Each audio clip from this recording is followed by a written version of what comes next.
मुद्दा क्रमांक 2, जेव्हा ड्रग्ज गायब झाले, तर ते पारनेर तालुक्यामध्ये कोणाच्या घरी ठेवले गेले होते, त्या घराच्या लोकांचे नावं हे जाहीर झाले पाहिजेत. नावं मलाही माहिती आहेत, पण ते पोलिसांनी जाहीर केलं पाहिजे.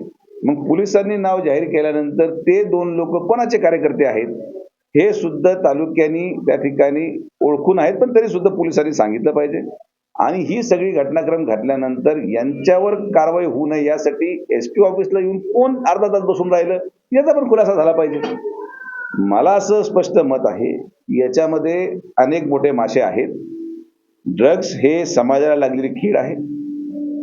जो कोणी याला पाठबळ देत असेल, जनता सगळ्या आता गोष्टी हळूहळू खुल्या होतील.